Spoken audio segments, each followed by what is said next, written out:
പക്ഷേ വേറൊരു പാർട്ടിയാണ് വ്യക്തിയാണെങ്കിൽ ഏതെങ്കിലും വീടോ പണയോ എന്തെങ്കിലും വെച്ച് സിനിമ ഫാഷന് വേണ്ടി ഇറങ്ങി ആ പടം കംപ്ലീറ്റ് ചെയ്ത് അത് ഫസ്റ്റ് ദിവസം റിലീസിന് പോകുമ്പോൾ തന്നെ ഇങ്ങനെയുള്ള കുറേ ടീമുകൾ ചിലപ്പോൾ അവർ ഇതുകൊണ്ട് ജീവിക്കുന്നതായിരിക്കാം, പക്ഷേ ഒറ്റ ദിവസം കൊണ്ട് തന്നെ അവനെ മിക്കവാറും കൊല്ലും.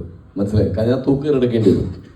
അപ്പോൾ അങ്ങനെയൊന്നും ചെയ്യാതിരിക്കുന്നതാണ് ഏറ്റവും നല്ലത്. പക്ഷേ നമ്മളെ സംബന്ധിച്ച് നമുക്കിപ്പം അഥവാ നഷ്ടം കുറച്ച് വന്നാലും നമ്മൾ സേഫായിട്ട് തന്നെ പോകും, കുഴപ്പമില്ല.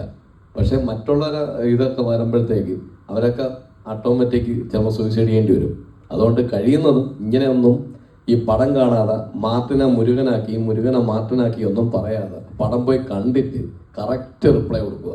അതിൽ ഉണ്ണി ബ്ലോഗർ മാത്രം കുറച്ച് കറക്റ്റ് പറഞ്ഞിട്ടുണ്ട്, നെഗറ്റീവും പറഞ്ഞിട്ടുണ്ട്, പോസിറ്റീവ് പറഞ്ഞിട്ടുണ്ട്. പക്ഷേ മറ്റേ പുള്ളിയുടെ പേരെന്താണ്, അശ്വൻ ഗോക്ക്, അത് ഞാൻ 2-3 പ്രാവശ്യം കേട്ട് അത് ബൈജുവിനെ മാർട്ടിനെ ബൈജു ആക്കി.